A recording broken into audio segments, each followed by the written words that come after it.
我覺得有走過暴食症的人，那是完全是一個身心失調、身不由己的狀況。我其實門診有很多這種暴食症或情緒性進食的人，我都會跟他們說，我是走過這條路的，我那已經是萬年枯腸了，千年枯腸了，還是可以救活回來。那你一定也有機會。我們腸道菌裡面，你剛剛講有很多個菌叢，對。那其實就像是一個自己的一個宇宙，对，學習到很多如何跟自己的身體相處，然後如何知道我要吃什麼東西，对，所以這件事情對我來說是一個，我覺得比起體重，我覺得更大的收穫。嗨，大家好，我是鳳凰。我們今天的場景完全不一樣，因為我們邀請了一個，我在2023年開始嘗試的一個飲食法，一個很重要的醫生王姿瑩王醫師。大家好。对，然後我們今天呢，就是主要是來分享，就是我如何在王醫師研究的這個飲食法裡面有很多的收穫，然後也想要分享給大家。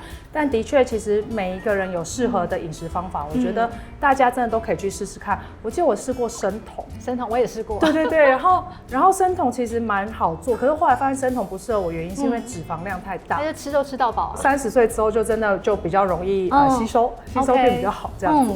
对，然後所以後來就是反覆有在做一些，比如說減少吃啊，或算熱量啊。我也有曾經找過那種遠端的營養師去找，可是可能我不太懂那個執行的方法，所以就是七七八八也沒有什麼太多的改變。然後一直到好像23年的時候，就是頻道另一個夥伴大寶，他去拍了一組那個受訪者，後來就發現他們瘦很多，然後就是問他們做了什麼，他們就說做了4+2啊。然後原來是這樣。2023年11月5號，然後日期都記得清楚。對，然後我就開始做，然後就真的試做了1個月多之後，發現覺得，我好像可以接受這個飲食法。然後之後做完之後，然後過完年之後我就去找你，然後為我最後的2%體脂做最後的衝刺。那你現在維持的怎麼樣？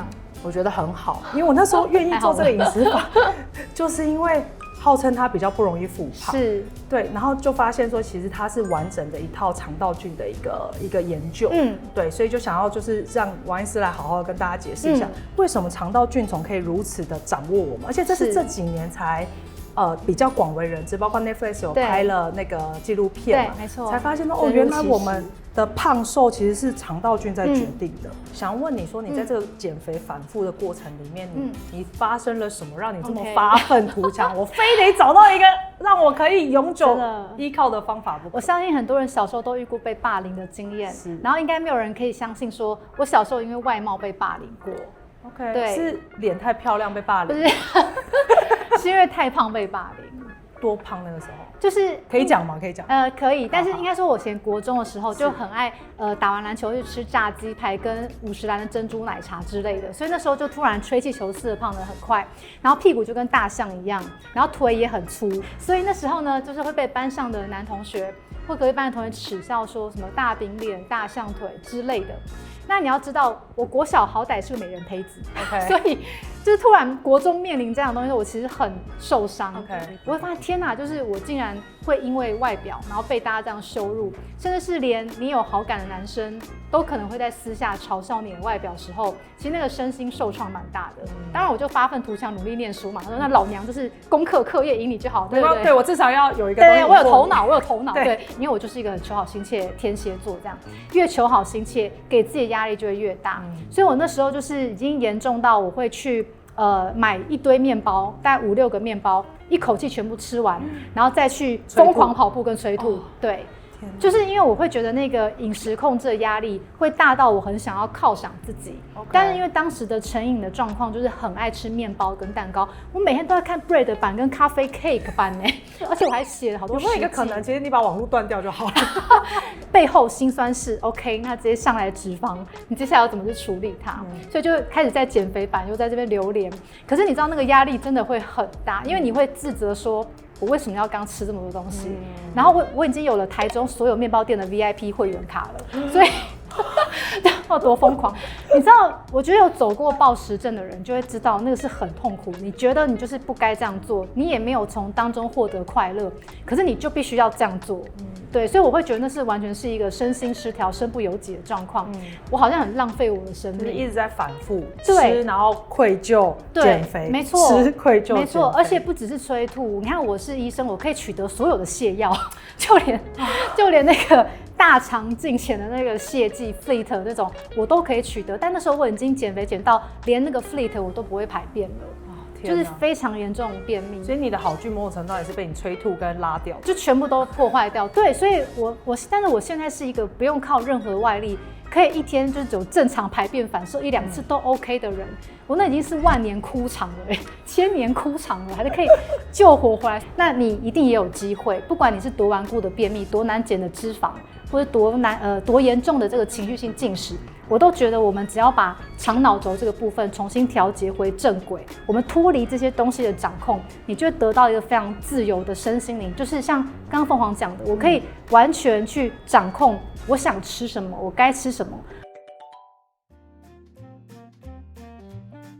好的，所以其實4+2R呢，它是一個階段性的食譜。對，那當初我就是以一個如何重建腸道菌相，把它砍掉重練的心態去做。那如果今天我們都已經來到一個很荒蕪的星球，它沒有氧氣，沒有水，什麼都沒有，那我們要開墾它，我們可能第一階段就是 R1 期，就是希望說可以把它砍掉重練，它是一個重建的過程。所以為什麼 R1 期很特別，是我們只能喝蛋白粉、豆漿。然後還有就是可能蛋白粉的來源會有這些乳清蛋白、大豆蛋白，是因為我會希望給你最低碳低脂跟高蛋白的環境。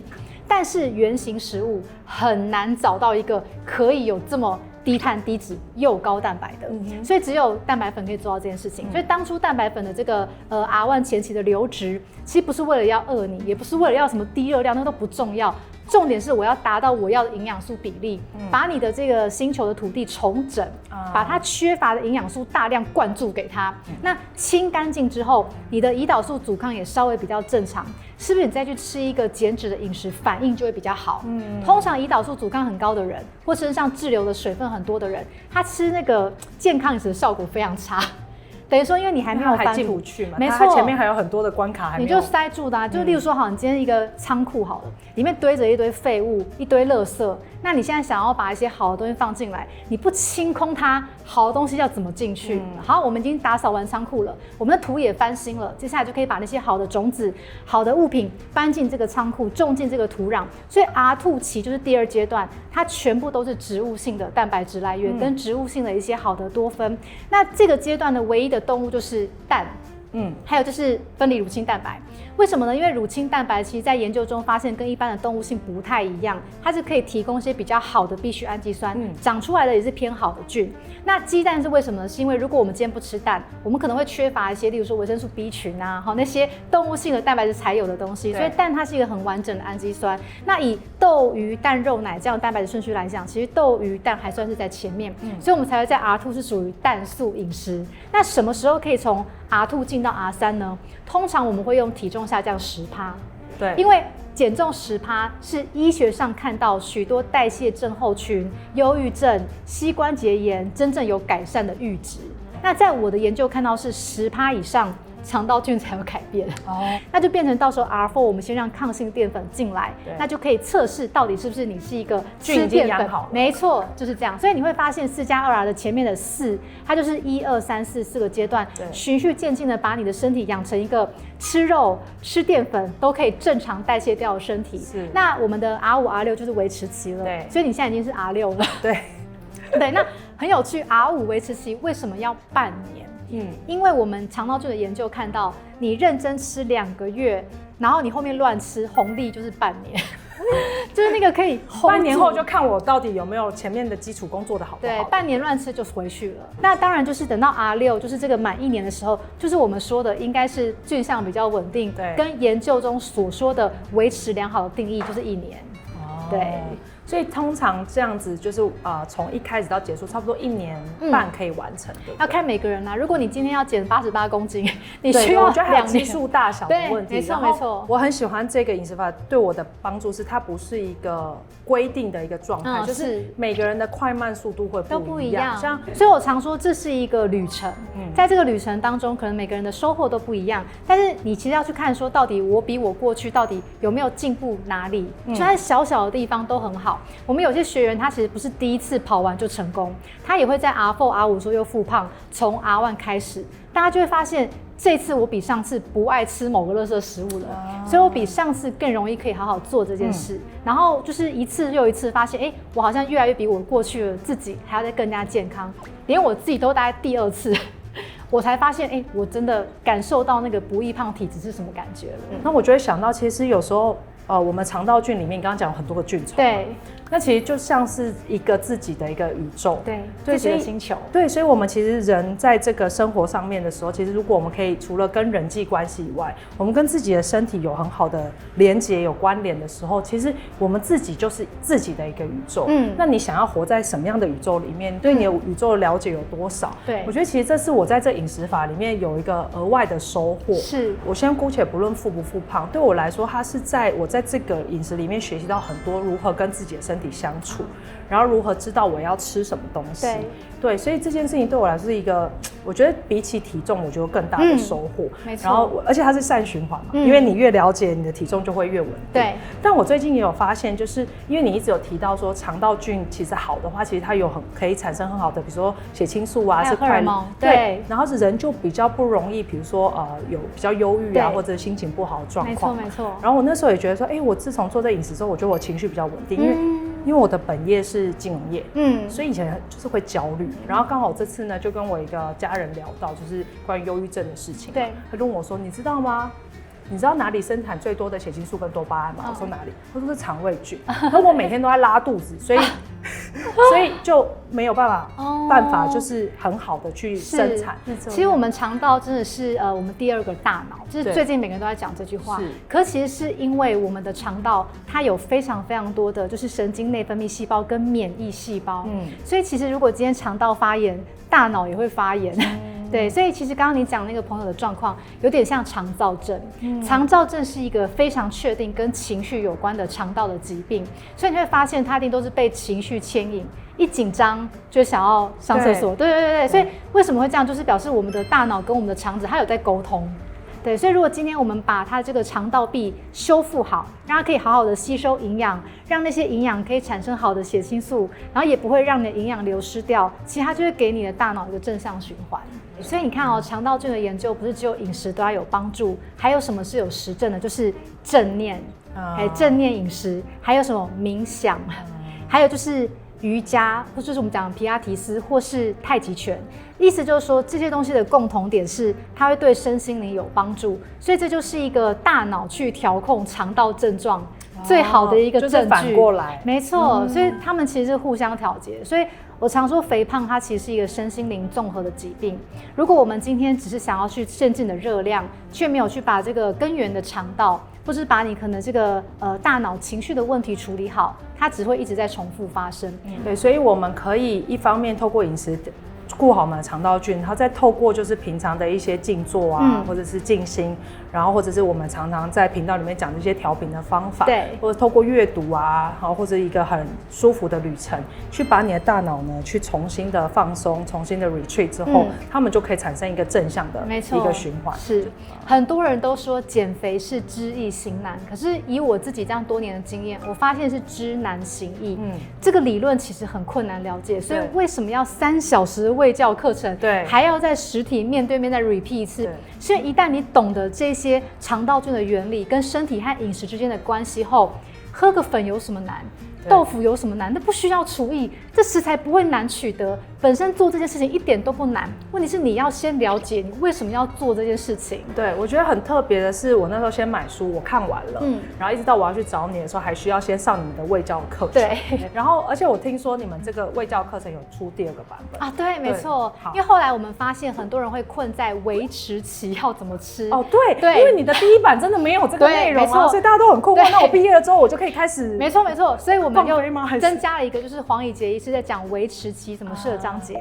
那第2個是什麼呢？是雅婷心理師的要怎麼克服情緒性進食啊，對，因為我們發現很多人他其實在破戒的過程，大部分還是來自情緒壓力。那因為醫生不可能隨時跟在你旁邊拉住你或安慰你，所以我們會需要一個這樣的一個線上課程。你的情緒一來，快點打開，先看雅婷心理師說什麼，先穩住你。那再第三個就是很多人都會好奇說，那我在做4+R 的途中，我可不可以運動？其實它不是絕對的禁忌症，連 R1 都有它適合的運動。對，所以我們就會請漢元教練跟 Connie 老師特地幫我們示範什麼東西是在居家你就可以做的運動。所以等於是我們第2版本把第1版本當初可能漏掉的一些地方完整的補了起來。那你剛刚有提到嘛，就是學術界其實很早以前在國外就有做腦腸軸的研究嘛。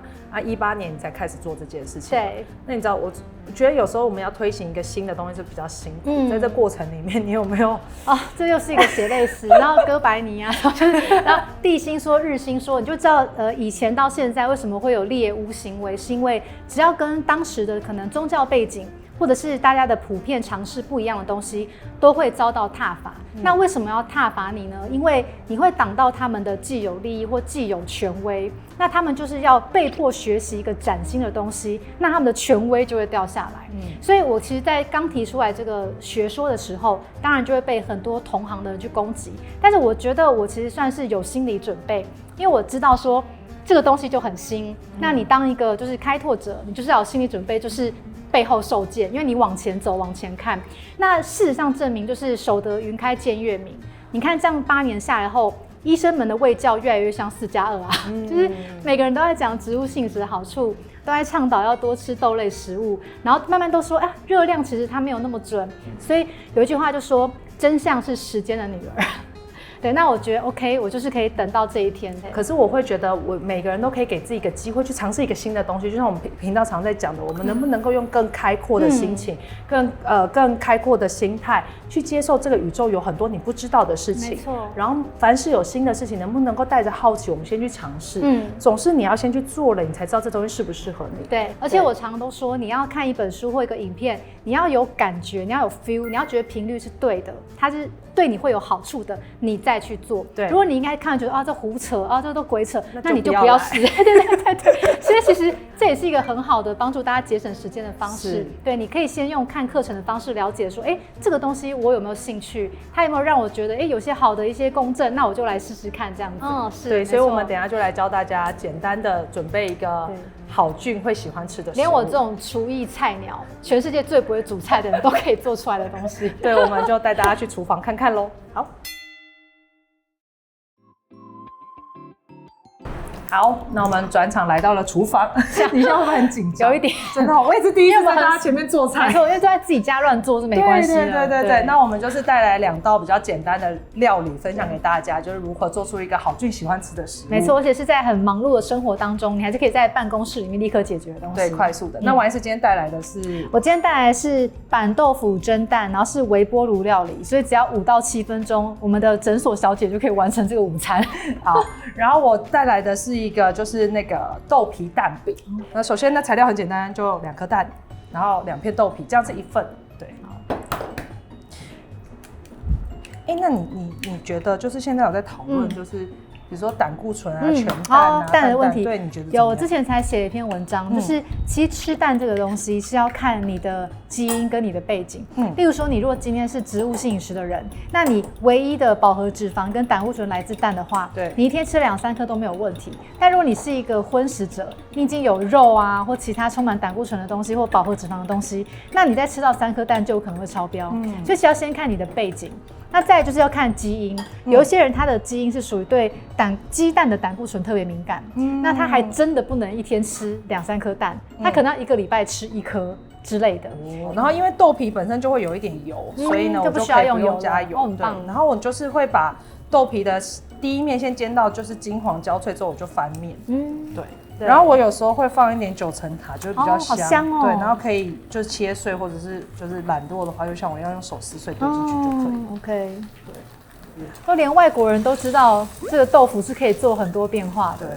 然後呢，我們就看起來很好吃哎。對，就把它整個形。嘿。蛋太少了。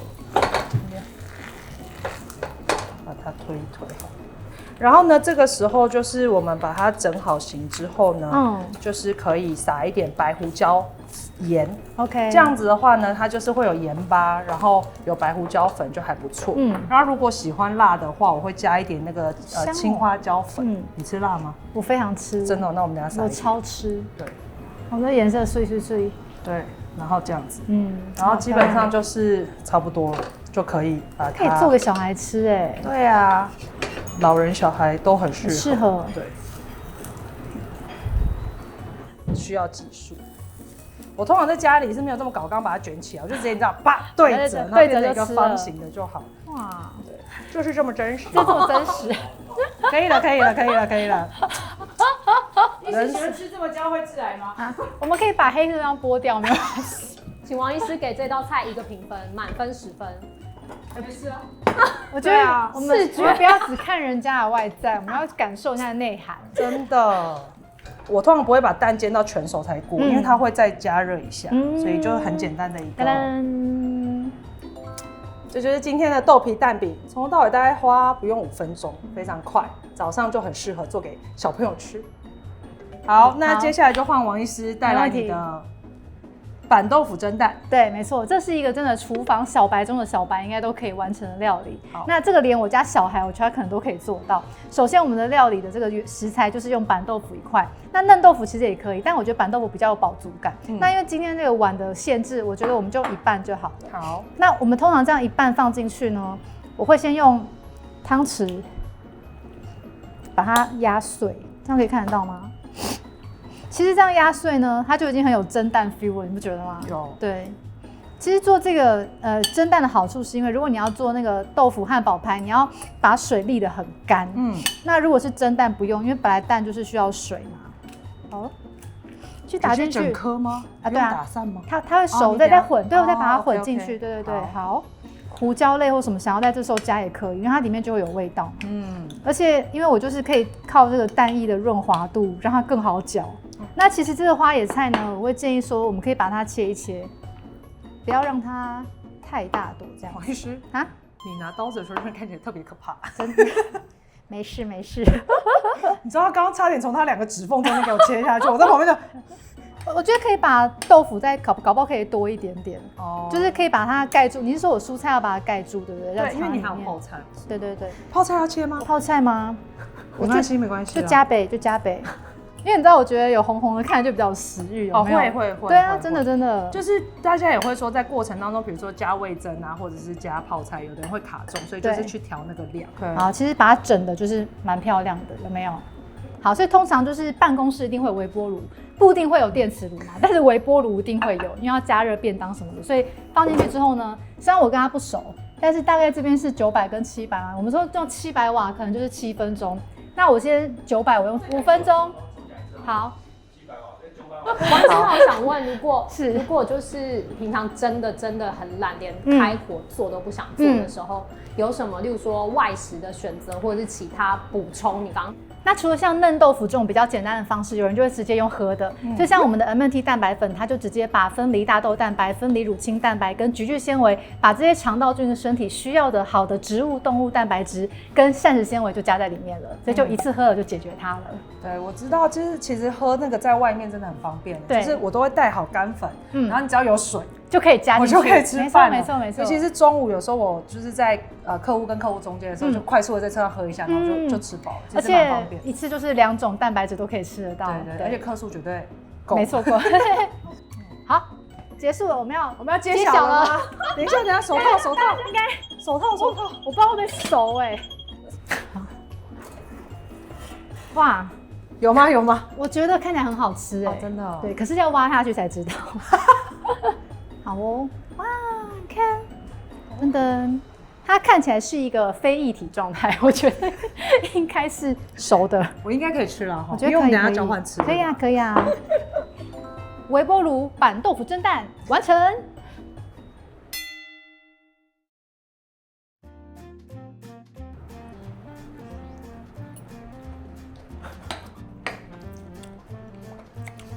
我覺得花椰菜可以再熟一點。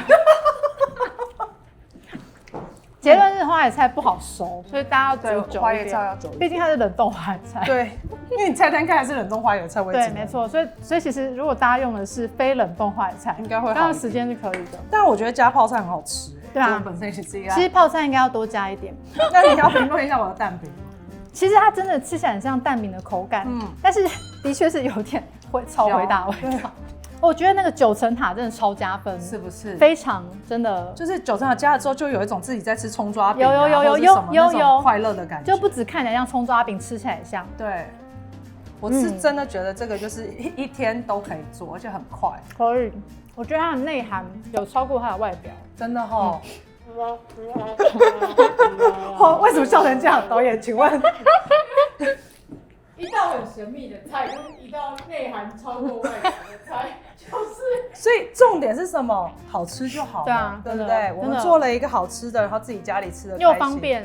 那很開心，今天王醫師來我們頻道做客，然後跟大家分享了這麼多關於腸道菌啊、腦腸軸的所有的知識，還有一些飲食的調整的一些方法，那也分享了你過去慘烈的故事，還有我自己在做這個過程當中的很多的經歷。其實我剛剛有一直強調，就是我在這飲食法裡面學習到很多跟自己身體相處的方式，這也是我們頻道常在講的。可能現在的人很追求所謂的心靈啊，或者是一些靜心啊、冥想這些讓自己的整個頻率提升的狀態。可是我們常常會忘記，其實身心靈它是一體的。對，所以身體照顧好，你的心靈也會一起。就像剛剛講的，腦袋跟腸胃菌是一起的，沒錯，他們可以一起往好的方向前進，沒錯，也可能一起往更焦慮的方向前進，相輔相成。对，所以在這個裡面呢，除了我們平常在追求心靈上面的平靜、心靈上的成長的時候，更不要忘記你的身體很重要的一環。沒錯，對。然後呢，我們剛剛也有提到，今天很重要就是課程呢有2.0版本，沒錯。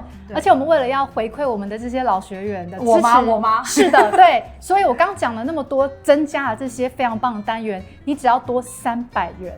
就可以完全完整享用這個2.0課程以外，還可以完全去解鎖我們的 APP，就是你剛剛講每天記錄你的飲食跟體重以外，還可以上傳你每天吃的東西。是我那時候的時候還沒有 APP， 然後課程當然沒有剛剛這麼多附加的一些生活上怎麼運用，還有遇到的困難。因為這些課程呢，你買了之後你就可以永遠一直看，沒錯。然後你可以給家人們一起合看，就是大家一起觀看這個東西，忘記了也可以回去看，而且應該也會給我們粉絲折扣碼，對吧？一定會的，大家就可以去看看這一個飲食法，它教了你什麼，然後適不適合你，然後有沒有給你的生活有一些新的想法、新的不一樣的嘗試。那我覺得大家都可以去試試看。那如果覺得好用的話，就可以推薦給別人。好，那我們就把詳細的資訊放在資訊欄。再次謝謝王醫師來我們頻道玩，謝謝，拜拜。